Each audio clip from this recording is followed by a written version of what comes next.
السلام علیکم شرائط دوستوں سے میں ہوں عبدالقیوم صدیقی اور آپ ہیں AQS کے ساتھ. میرے ساتھ طیب بلوچ اور جہانزیب عباسی. آج پھر وفاقی وزیر قانون کی چیف جسٹس پاکستان سے ملاقات ہوئی ہے. پچھلے 2 دن میں یہ 2 ملاقاتیں ہوئی ہیں. گزشتہ روز کی ملاقات سے پہلے ہائی کورٹ کے 2 جج صاحبان ان کی بھی ملاقات ہوئی تھی، اور اس حوالے سے خبر یہ ہے کہ ان اسلام آباد ہائی کورٹ کے 2 جج صاحبان کو چیف جسٹس کی جانب سے بلایا گیا تھا. اب اس ملاقات میں کیا ہوا اس حوالے سے کوئی حتمی اطلاعات نہیں ہیں. اور آج پھر وفاقی وزیر قانون اعظم نذیر تارڑ کی چیف جسٹس سے ملاقات ہوئی ہے. اٹارنی جنرل بھی ان کے ہمراہ تھے، اور ہمارے ذرائع کے مطابق سپریم کورٹ کے کچھ جج صاحبان بھی تھے، اور پشاور ہائی کورٹ کے چیف جسٹس بھی اس ملاقات میں موجود تھے. ذرائع کا یہی کہنا ہے کہ کیونکہ کل پشاور ہائی کورٹ میں ججز کی ایڈیشنل ججز کی تعیناتی کا معاملہ بھی ہے، تو یہ ایک روٹین کی ملاقات تھی جو ہمیشہ جوڈیشل کمیشن کی میٹنگ سے پہلے ہوا کرتی ہے. اس میں کچھ نوک پلک ہوتی ہے، کچھ چیزیں درست کرنی ہوتی ہیں، کوئی ٹیکنیکلٹیز کے اوپر یہ بیسڈ کرتی ہے. آج سویلین کے کورٹ مارشل سے متعلق بھی آئینی بینچ نے سماعت کی ہے، اور اس سماعت میں سابق چیف جسٹس جواد خواجہ کے وکیل احمد حسین خواجہ ان کے دلائل جاری ہیں. اس سماعت میں کیا ہوا، ان ساری چیزوں کے اوپر بات کرتے ہیں. اور جہانزیب عباسی صاحب، کیا آپ کو یہ واقعتاً ایسا لگتا ہے، کیونکہ جو بات ہوتی ہے ذمہ دار لوگوں سے، وہ یہ کہتے ہیں کہ یہ اس میں کوئی ایسی کوئی خاص بات نہیں ہے، یہ روٹین کی ملاقاتیں ہیں جو law minister, attorney general, chief justice کی ہوئی ہیں. پشاور ہائی کورٹ کے بھی جیسے کہا جا رہا ہے چیف جسٹس موجود تھے. آپ کی کیا اطلاعات ہیں؟ صدیقی صاحب، آج کی جو ملاقات ہے وہ تو میری انفارمیشن کے مطابق بھی یہی ہے کہ وہ جوڈیشل کمیشن کے تناظر میں ہوئی ہے. لیکن جو گزشتہ روز کی ملاقات ہے وہ اس کے بارے میں بہت ساری کہانیاں چل رہی ہیں. تو بات وہی ہے، کیونکہ اگر ہم مختلف واقعات کو اگر جوڑیں اور جو ایونٹس اس وقت ہو رہے ہیں، آپ دیکھیں کہ آؤٹ آف وے جا کے ایک نجی تقریب میں جسٹس محسن اختر کیانی صاحب نے 26ویں آئینی ترمیم کے اوپر کمنٹ بھی کیا، اور اس پہ خیر ہم کل بھی ڈسکس کر چکے ہیں کہ یہ وہ موقف ہے جو درخواست گزاروں کا ہے، اور جج صاحب خود درخواست گزار تو نہیں ہے سپریم کورٹ میں، بالکل. کیس سپریم کورٹ میں سماعت کے لیے مقرر ہے. جسٹس منصور علی شاہ صاحب 26ویں ترمیم کے متاثرہ ہیں، یہ تو ہمیں پتہ ہے. تو کیا جسٹس محسن اختر کیانی صاحب بھی 26ویں ترمیم کے متاثرہ ہو سکتے ہیں؟ دیکھیں، وہ تو اگر 26ویں ترمیم سے متاثر نہ بھی ہو تو اب تو یہ رولز ہو گئے کہ ہائی کورٹ کے 3 سینئر موسٹ جج صاحبان میں سے چیف جسٹس ہوگا. اب جیسا کہ 11 فروری کو اب تو 10 فروری کو جوڈیشل کمیشن کا اجلاس ہے جس میں سپریم کورٹ میں ججز کی ایلیویشن ہونی ہے. تو پھر اس کے بعد کی صورتحال ظاہر ہے، اگر عامر فاروق صاحب سپریم کورٹ میں آتے ہیں، جیسا کہ کہا جا رہا ہے ان کا زیادہ چانسز ہیں کہ وہ سپریم کورٹ میں ایلیویشن ہو جائے ان کی، تو پھر پیچھے چیف جسٹس نے بھی تو کرنا ہے. اور اس چیف جسٹس کے حوالے سے جو ہے وہ مختلف اطلاعات آ رہی ہیں. اس میں لاہور ہائی کورٹ کے جج صاحب کا آنا، سینئر پیونی جج کا بھی آنا، تو پھر یہاں پہ حالات و واقعات اور اس پہ جس طرح سے اسلام آباد بار ریئیکٹ کر رہی ہے، تو دیر از سم تھنگ. کچھ ہے بار ریئیکٹ کر رہی ہے. پھر اس سے پہلے ہم نے دیکھا کہ جسٹس منصور علی شاہ صاحب کی کورٹ میں کچھ وکلاء بھی ایکٹیو ہو گئے، وہ جو وکلاء ایکشن کمیٹی کا حصہ تھے، جو یہ کہتے تھے کہ 26ویں ترمیم منظور ہوئی تو ہم اینٹ سے اینٹ بجا دیں گے. تو یہ کچھ نہ کچھ تو پک رہا ہے. لیکن صدیقی صاحب، اگر ہم ہسٹری کو دیکھ کے اگر تجزیہ کریں تو جسٹس منصور علی شاہ صاحب کی دفعہ بھی یہ کہا گیا کہ اینٹ سے اینٹ بجائیں گے، نہیں بجی. کہا گیا جی کہ ہائی کورٹ سے پتہ نہیں اتنے استعفے آ جائیں گے، کوئی استعفیٰ نہیں آیا. تو اس سے تو یہ لگ رہا ہے کہ دوسرا بڑی بات، سب سے اہم بات یہ ہے کہ یہ آئین نے لکھا ہوا ہے نا جی کہ ایک جج ٹرانسفر ہو سکتا ہے. بالکل آئین نے لکھا ہوا ہے کہ 184(3) کے کیسز آئینی بینچ میں جائیں گے. اور جسٹس محمد علی مظہر، بالکل ان کا ویو بہت مجھے بہتر لگا، جس میں انہوں نے کہا کہ آپ فل کورٹ کی بات کر رہے ہیں تو بتائیں مکمل آئینی ججز جو ہیں آئینی بینچ میں ان کی تعداد کتنی ہے. انہوں نے کہا 8 ہے، تو انہوں نے کہا ہم 8 ہی بیٹھے ہوئے ہیں، تو یہ فل کورٹ ہی ہے. تو یہ آپ کو کیا لگتا ہے یہ ان ملاقاتوں کے پس منظر کے اندر؟ سر بہت بڑی ہلچل ہے، ٹھیک ہے، اور ہلچل تو ہے. ہلچل ہے. دیکھیں بات یہ ہے کہ جیسے آپ کہہ رہے ہیں کہ روٹین کی ملاقاتیں ہیں, تو ہم تو بھی تو ادھر ہی ہیں. یہ پہلے روٹین بہت کم ہی ہم نے دیکھی ہے, یہ آج کل ہی کچھ زیادہ ہی روٹین بن گئی ہے. ایک چیز مطلب ایک دن مطلب 2 دنوں میں مسلسل اس کی وزیر قانون کی ملاقاتیں, اور پھر محسن اختر کیانی اور سردار اعجاز اسحاق کا یہاں پہ آنا. اور ویسے تو یہ بھی ہے کہ ہو سکتا ہے اپنے معزز چیف جسٹس صاحب یحییٰ افریدی صاحب نے محسن اختر کیانی کو خود بلایا ہو اور کہا ہو کہ بھئی آپ کیسے 26ویں ترمیم پہ پبلکلی کمنٹ کر رہے ہیں. دیکھیں بھئی ایک میٹر سب جوڈیس ہے, پاسبلٹیز کی میں بات کر رہا ہوں نا. یہ بھی ہاں واقعہ تو ہوا ہے نا. اس سلسلے میں اگر ہم دیکھیں کڑیوں کو جوڑے. اور دوسرا سب سے اہم چیز یہ ہے کہ صاف ظاہر ہے کہ محسن اختر کیانی صاحب نے اپنے چیمبر میں وہ ایک پھٹی لگائی ہوئی ہے کہ سینئر پیونی جج جو ہے نا وہ پھٹی کیا لگائی ہوئی ہے یار, تو سینئر پیونی جج ہوتا ہے. ہاں تو ہے نا. تو برحال اب جو چیزیں نظر آ رہی ہیں وہ یہ ہے کہ شاید وہ سینئر پیونی جج بھی نہ رہیں. اپنے جسٹس منصور ہاں نہیں رہیں گے, ہوپ لگتا یہی رہے, ہوپ تو میں نہیں کہہ رہا, لیکن چیزیں اسی سے مجا رہی ہیں سر, ایویں ملاقاتیں نہیں ہو رہی یہ. اچھا پھر اب جسٹس منصور علی شاہ صاحب نے بھی کہا کہ میں چیف جسٹس نہیں بنا, کوئی مسئلہ نہیں, میں سینئر ہوں, سینئر پیونی جج ہوں, یہی میرے لیے انف ہے. تو وہ تو جسٹس منصور علی شاہ صاحب کو شکر گزار ہونا چاہیے اپنے جسٹس یحییٰ افریدی صاحب کا, چیف جسٹس یحییٰ افریدی صاحب کا, جس میں انہوں نے انفارچونیٹلی توہین عدالت کا مرتکب قرار دیا انہوں کو. لیکن یہ تو چیف جسٹس یحییٰ افریدی کا گریس ہے کہ انہوں نے چیج آیا کہ منصور علی شاہ صاحب جو ہے وہ سپر سیڈ ہو گئے تھے. اور جو آپ نے ہمیں بھی ڈیفینیشن بتائی جو آئین میں بھی لکھی ہوئی ہے کہ سینیارٹی جو ہے وہ چیف جسٹس اور اس کے بعد شروع ہوتی ہے, تو سپر سیڈ ہونے والی سینیارٹی میں نہیں آتے. لیکن یہ پھر بھی ان کو شکر گزار ہونا چاہیے چیف جسٹس یحییٰ افریدی صاحب کا کہ انہوں نے ان کو پھر بھی سینئر رکھا. اور کراچی بار میں وہ کہہ بھی رہے ہیں کہ بھائی مجھے سینئر پیونی جج ہوں تو اٹس انف فار می. لیکن ساتھ یہ ہے میں تو انہوں نے یاد نہیں ہے جب وہ امریکی وہ پولیٹیکل سیکرٹری آئے ہوئے تھے فنکشن کے اندر, جس میں انہوں نے کہا تھا کہ اگر فیصلے پر عمل نہیں کرنا تو کوئی پھر نیا نظام لے آئے, پھر ہم اس کو دیکھ لیں گے. تو اس میں جو جرنلسٹ تھے ان جرنلسٹوں سے بات کرتے ہوئے جب ہوا تھا کہ جی آپ کا نوٹیفکیشن کیوں نہیں جاری ہو رہا, تو میں نے ان سے پوچھا تھا کہ شاہ جی آپ کو تو کوئی جلدی, انہوں نے کہا نہیں مجھے کوئی جلدی نہیں ہے, نہ بھی بنا تو کچھ ہے کوئی بات. تو یہ ساری چیزیں تو ہیں. تو آج طیب صاحب جہانزیب عباسی صاحب سویلین کے جو کورٹ اس میں بڑے ججز کے ریمارکس بھی تھے, بہت ساری چیزیں جو ہے ان کا ذکر آیا. تو آج کیا ہوا, آج کیا کرکس کیا تھا. آج احمد حسین خواجہ صاحب جو ہیں وہ جو امپیونڈ ججمنٹ ہے جس میں 21D2 کو اور 21D22 کو اور باقی جو ہے ان کو الٹرا وائرس قرار دیا گیا تھا, ختم کر دیا گیا تھا, اس حوالے سے کیا ہوا؟ صدیقی صاحب, خواجہ احمد حسین صاحب کا ایک آرگیومنٹ جو تھا اس کے اوپر تو آئینی بینچ نے ان کو کہا کہ آپ جو بات کر رہے ہیں یہ کیس کے میرٹس کے اوپر ہے اور آپ فیصلے تک رہیں. وہ ہوا یوں کہ 9 مئی کے واقعات کے اوپر ISPR نے 15 مئی کو ایک پریس ریلیز جاری کی تھی, اور اس پریس ریلیز میں انہوں نے کہا جی کہ 9 مئی کے حوالے سے ہمارے پاس ناقابل تردید شواہد جو ہیں, کہ ہمارے پاس ناقابل تردید شواہد موجود ہیں. تو اس پہ ان کا بنیادی آرگیومنٹ یہ تھا کہ وہ ادارہ جو خود متاثرہ ہے وہ کس طرح سے انصاف کر سکتا ہے, اور بالخصوص آرٹیکل 10A کے تحت وہ فیئر ٹرائل کیسے دے سکتا ہے. تو اس پہ جسٹس امین الدین خان صاحب نے بھی ان کو کہا, اور جسٹس محمد علی مظہر صاحب نے بھی آبزرویشن دی کہ آپ جو بات کر رہے ہیں یہ میرے خیال میں اپیل میں اس پہ ڈسکشن ہونی ہے, یہ معاملہ ہمارے سامنے نہیں ہے, آپ صرف جو کیس کا فیصلہ ہے اس حد تک رہیں.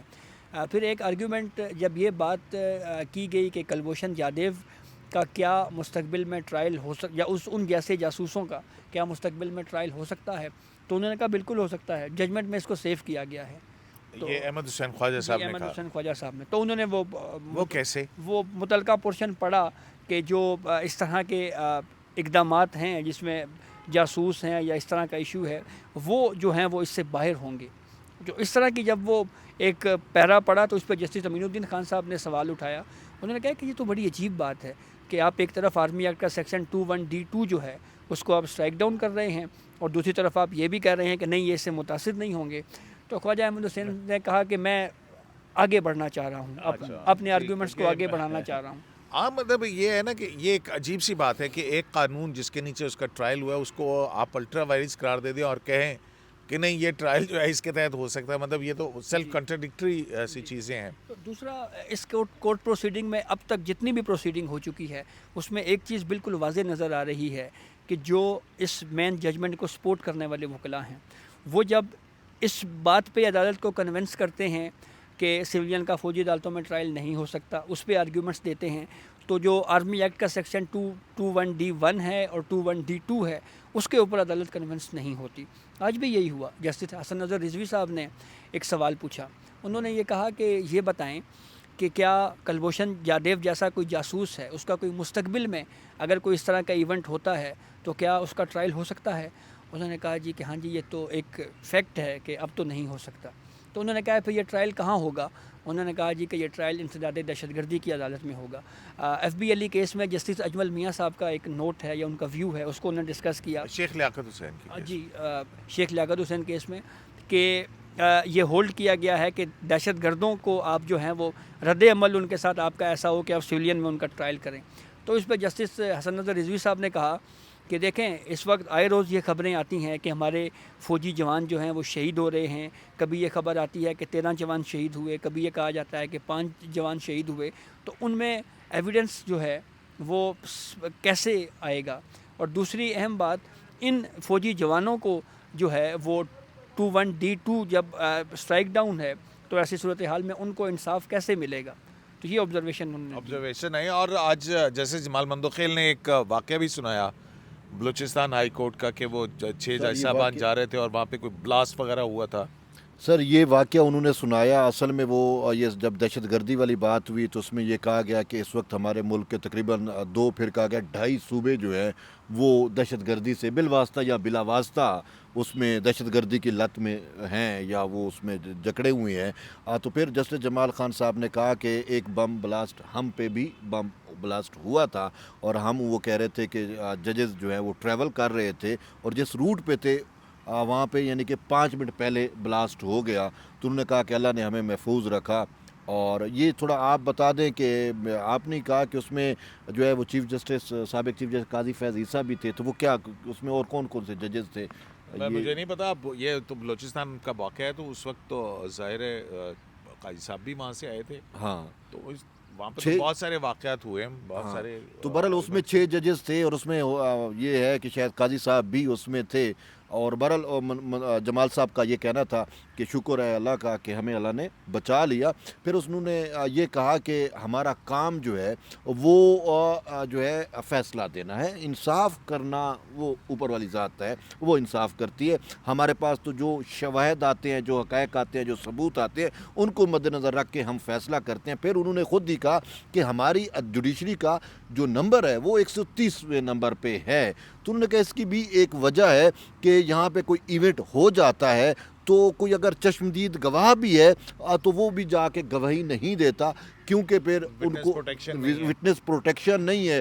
اور اسی وجہ سے جب عدالتیں فیصلہ کرتی ہیں تو پراسیکیوشن ایک ناقص ہوتی ہے, شواہد نہیں ہوتے, ثبوت نہیں ہوتے اور چشمدید گواہی نہیں آتے, تو پھر اس وجہ سے عدالتیں جو ہے وہ اویلیبل جو چیزیں ہوتی ہیں ان پر فیصلہ صادر کر دیتی ہے. تو جس کی وجہ سے پھر یہی ہونا ہے کہ ہمارا جو نظام انصاف میں ہمارا نچلا درجہ ہی ہوگا. حسن نظر رضوی صاحب نے بھی آج بہت سارے ریمارکس دیے ہیں. جی جسٹس حسن نظر رضوی صاحب نے جو گواہان کی پروٹیکشن ہے اس کے اوپر بھی بات کی. انہوں نے یہ کہا کہ کسی کی آنکھوں کے سامنے بھی اگر قتل ہو جائے تو وہ گواہی نہیں دیتا, اور اس کی وجہ یہی ہے کہ گواہوں کا تحفظ یہاں پہ نہیں ہے. اور اس کے علاوہ جسٹس حسن نظر رضوی صاحب نے یہ بات بھی کہی کہ اس پورے معاملے میں جہاں پہ گواہوں کا تحفظ نہیں ہے وہیں پہ جو ہے وہ ہم تو صرف جو دستیاب شواہد ہیں انہی کی روشنی میں جو ہے وہ ہم پروسیڈ کرتے ہیں. تو آپ کو نہیں لگتا کہ بحث مکتی بانی ہے؟ انہوں نے کہا کہ اس وقت تو کوئی مکتی بانی جیسی تحریک نہیں ہے جیسے وہاں پہ آپ نے کو یاد ہو کہ وہ بنگلہ دیش میں چلی تھی. لیکن ایک بات ہے, میں تھوڑا پولیٹیکلی اس پہ کمنٹ کروں گا کہ مکتی بانی جیسی تحریکیں چلانے کی کوشش تو ہو رہی ہے, ابھی بھی ہو رہی ہے. چھوڑیں آپ اس بات کو, چھوڑیں نہ کریں. انہوں نے بیسیکلی یہ کہا کہ اس وقت جو افواج پاکستان کے اوپر اٹیکس ہو رہے ہیں اس میں سویلین انوالو ہیں. ہاں تو پھر ان کا ٹرائل کہاں پہ ہوگا, یہ بات کر رہے ہیں نا. تو یہ جو معاملات ہیں آپ کو نہیں لگتا کہ جو امپیونڈ ججمنٹ ہے جو سمجھتے ہیں درخواست گزار کہ ان کے حق کے اندر رہی ہے جیسا کہ جنہوں نے چیلنج کیا تھا اس کو، تو اس کو ڈیفینڈ کرنے کے بجائے یہ ادھر ادھر زیادہ باتیں نہیں ہو جاتی ہیں کہ ان کو لیٹ ہم اسپیک کہ بھئی وہ کیا کہہ رہے ہیں، ان کے آرگومنٹس کیا ہیں؟ نہیں وہ جو وکلاء صاحب جیسے خواجہ احمد حسین صاحب ہیں، انہوں نے جو آج کے آرگیومنٹس دیے اسٹارٹ کے، جیسے میں نے آپ کو 15 مئی کی لیکن اب بات یہ ہے کہ وہ جو آرمی ایکٹ کے سیکشنز ہیں ان کی وائریز جو ہے نا وہ چیلنج ہوئی بھی ہے، تو انہوں نے تو اس حد تک محدود رکھنا ہے کہ وہ درست ہے یا غلط ہے، تو اتنا لمبا چوڑا مجھے نہیں سمجھ آ رہی کہ کیوں پھیلایا جا رہا ہے یہ اس طرح کی باتیں۔ یہ میرے خیال میں جو وکلاء ہیں ان کو بھی اپنے آرگیومنٹس کو محدود رکھنا چاہیے، اور جو کیس کے بیسک فیکٹس ہیں اس کی طرف نہیں جانا چاہیے۔ تو اگر وہ فیکٹس کی طرف جاتے ہیں تو پھر کوسچنز بھی کورٹ کی جانب سے جو ہے وہ کیے جاتے ہیں، جیسے جمال خان مندوخیل صاحب نے آج یہ کہا کہ 21ویں آئینی ترمیم 2 سال کے لیے ہوئی، پھر اس کو ایکسٹینڈ کر کے مزید 2 سال اور 4 سال کر دیا گیا، اور اس کا بھی کیا ہوا پھر؟ تو بتائیں اس کا کیا فائدہ ہوا؟ تو یہ بھی آبزرویشن ان کی جانب سے دی گئی ہے۔ پھر ایک آبزرویشن یہ ان کی یہ بھی تھی کہ بریگیڈیئر ایف بی علی کیس سے لے کر اب تک، بریگیڈیئر ریٹائرڈ ایف بی علی کیس سے لے کر اب تک جو ہے وہ جوڈیشری میں یہ میٹر آتے رہے ہیں، لیکن جوڈیشری نے جو آرمی ایکٹ کی سیکشن ہے آرٹیکل 21D ان کو نہیں دیکھا، ان کو اسٹرائک اس کو اسٹرائک ڈاؤن نہیں کیا۔ انہوں نے کہا ہے کہ جیسے جمال خان مندوخیل نے کہا ہے کہ آرٹیکل جو آرمی ایکٹ کا سیکشن ہے 21D2 اس کے اوپر کبھی تفصیل سے کسی ججمنٹ میں بحث نہیں کی گئی، اس کو دیکھا تک نہیں ہے۔ تو یہاں پہ جو ہے ابھی حال ہی میں جب ثانیہ 9 مئی ہوا، اس کے بلکہ فسادات ہوئے 9 مئی کے، اس کے بعد ایک دم ایسا کیا ہو گیا کہ وہ اس کو جوڈیشری نے اڑا دیا، اور مطلب 1967 سے لے کر اب تک وہ چیز سٹل آرمی ایکٹ میں ایگزسٹ کر رہی تھی۔ اچھا آپ یہ بتائیں جو جنرل فیض حمید کا ٹرائل ہو رہا ہے یا فیلڈ جنرل کورٹ مارشل کی ان کے خلاف کارروائی، وہ کس قانون اور کس کے تحت ہو رہی ہے، کس کے نیچے ہو رہی ہے؟ کیونکہ ابھی تک تو دیکھیں نا اسٹے تو ہے نا آرمی ایکٹ ان کے وہ جو الٹرا وائرس قرار دیا تھا اس فیصلے کو اسٹے تو کیا ہوا ہے، تو اس کے بعد مطلب ہم تو بحالی سمجھیں گے کیونکہ اسٹے ہے، صحیح ہے۔ تو یہ آپ کو اس سے کوئی تعلق واسطہ لگتا ہے کسی طرح سے؟ تعلق واسطہ ہے نا سر، بڑی لمبی پلاننگ کی گئی تھی، اور اس میں یہ تو آپ ایسے ہی نہیں مجھے یہ بتائیں کہ کوئی اطلاع ہے تو مجھے بتائیں، میں تو سوال تو اٹھا سکتا ہوں کہ اس طرح کی کوئی چیز ہے یا نہیں ہے۔ دیکھیں اگر آپ کو واضح طور پر پتہ ہے تو پھر بتائیں، اگر نہیں تو پھر آرمی ایکٹ خدشات کا اظہار نہ آرمی ایکٹ کی سیکشنز کو براہ راست زیادہ چیلنج بھی نہیں کیا گیا تھا، یا کورٹ کے اندر بھی یہ کوسچن اٹھا، ٹھیک ہے آپ کے سامنے ہے، اور دوسرا وفاق کو نہیں سنا گیا تھا، اٹارنی جنرل کو نہیں سنا گیا تھا اس پہ، ایون کہ اٹارنی جنرل نے 1-2 دفعہ ان کو ٹچ کرنے کی کوشش کی تو وہ اس ٹائم اعجاز الحسن صاحب ہیڈ کرتے نہیں، یہ چیزیں ہمارے سامنے نہیں ہیں، ٹھیک ہے نا، اور پھر وہ تو یحییٰ افریدی صاحب کا نوٹ بھی ہے، ہاں تو یحییٰ افریدی جو انہوں نے ڈائسنٹ کیا اس فیصلے سے، ہے کہ بھئی یہ چیزیں سامنے ہی نہیں آئی تھیں، اور اس پہ وفاق کو اٹارنی جنرل کا موقع وزارت کسی کا سنا نہیں گیا اور اس کو اڑا کے رکھ دیا گیا۔ تو یہ آتھر جج کون ہے؟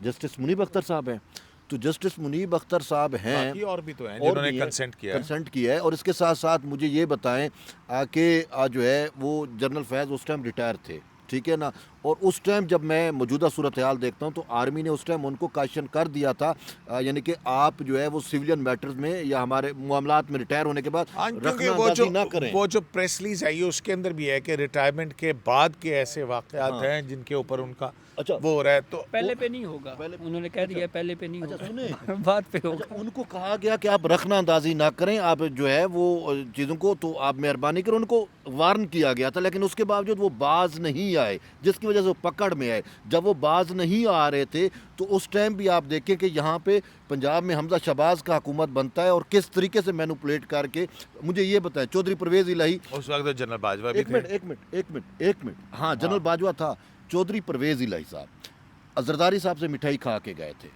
پی ڈی ایم کے سی ایم کے طور کے اوپر، ایک دم پی ٹی آئی کو کیسے پیارے ہو گئے، کہیں نہ کہیں مینوپولیشن ہوئی تھی، کہیں نہ کہیں چیزیں، وہ تو پولیٹیکل مووز ہیں نا، پولیٹیکل موو نہیں تھی، اس ٹائم بھی نام آیا تھا، اس ٹائم جو وابڈا کے ایک جنرل تھے انہوں نے ان کو وہ کیا، اور وہ جنرل فیض کا بھی نام آیا تھا انہی طریقوں سے، مزمل شاہد اچھا انہی کا نام آیا تھا کہ انہوں نے ترتیب کرائی اور پھر یہ ساری چیزیں آپ کے سامنے آئی ہیں. تو جنرل فیض کو پتہ تھا کہ ان فیوچر جو آرمی مجھے وارن کر رہی ہے میرا ادارہ تو میرا ٹرائل ہو سکتا ہے, تو اس وجہ سے اس نے ان فیوچر آرمی ٹرائل کا اپنا راستہ بند کرنے کے لیے بھی متوقع طور پہ ایسا کچھ کرا گیا کہ یہ شکیں ہی اس وہ اڑوا گیا.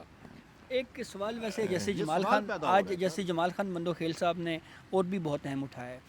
انہوں نے 21ویں ترمیم کا حوالہ دیا. انہوں نے کہا ہے کہ یہ بات آپ ذہن میں رکھیے گا کہ جو ایف بی علی کیس ہے وہ 21ویں ترمیم میں بھی ڈسکس ہوا ہے اور اس میں بھی اس کیس لاء کو اڑایا نہیں گیا.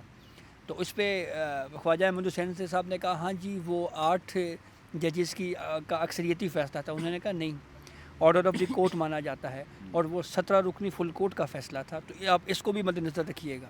تو یہ بھی کوشچن جو ہے وہ آگے اس ڈیبیٹ میں آئے گا کہ آلریڈی 17 رکنی فل کورٹ جو ہے وہ ایف بی علی کے اوپر, کیونکہ وہ ڈسکس ہوا ہے 21ویں ترمیم میں, اس کے اوپر جب ڈسکشن ہوئی ہے اور ہاں کیونکہ اس کو اگر ججمنٹ کو ریویو بھی کیا جا سکتا, ریوزٹ کیا جا سکتا تھا تو نہیں کیا گیا, تو کیا وجہ ہے؟ اچھا ایک اور بات ہوئی, آئی ایس پی آر کی پریس ریلیز کی بھی بات ہوئی اور کور کمانڈر کانفرنس کے اعلامیے کی بھی بات ہوئی. اور وہ تھوڑا میں آپ کو بتاؤں کہ وہ اس کا پس منظر یہ تھا کہ خواجہ احمد حسین جو ہے وہ یہ کہہ رہے تھے کہ جو ملٹری ٹرائل جب کنڈکٹ ہوتا ہے تو جو متعلقہ افسران یا افسر ہوتے ہیں, کنویننگ افسر اور وہ سارے, تو وہ جو ہے اپنے حکام بالا کے جو احکامات ہیں یا جو بیانات ہیں ان سے متاثر ہوتے ہیں, انفلوئنس لیتے ہیں. تو جب وہ فیصلہ کرنے لگتے ہیں یا ٹرائل کرتے ہیں تو ان کے مائنڈ میں ان کے احکامات, ان کی چیزیں ہوتی ہیں. تو اس کا پھر انہوں نے حوالہ دیا کہ دیکھیں کہ آئی ایس پی آر نے ثانیہ 9 مئی کے بعد ایک اپنا سٹیٹمنٹ جاری کیا جس میں انہوں نے کہا کہ 9 مئی کے ثانیہ فسادات پہ جو ہے وہ فوج کے اندر شدید غم و غصہ پایا جاتا ہے اور ہم ان کو جو ہے ان کو انجام تک وہ سمجھ آئے گی. وہ کہتے ہیں کہ جج فار ہز اون کاز کیسے ہو سکتا ہے, سمپل سی اس کو ایکویشن کے اندر رکھتے ہیں نا. میرے خیال میں وقت طویل اور موسم, اللہ کرے کہ بارش ہو جائے. بادل تو آتے ہیں, گرجتے بھی ہیں لیکن برستے نہیں ہیں. کافی اسلام آباد کا موسم جو ہے نا وہ میں موسمیات کے اوپر ویسے ایک بات یاد آ گئی ہے. وہ ہم کیونکہ خبروں میں ہیں تو اکثر یہ خبر آتی ہے جی کہ پاکستان میں بارش برسانے والا نیا سسٹم پاکستان میں داخل تو ہوتا ہے لیکن برستا نہیں ہے. بہت سے کسی وہ محکمہ زراعت بھی ہوتا ہے ایک, تو محکمہ موسمیات میرا خیال اب ہم چھوڑے. شرائط دستور سے AQS لائیو سے عبدالقیوم صدیقی کو اجازت دیجیے. اللہ نے کے بعد.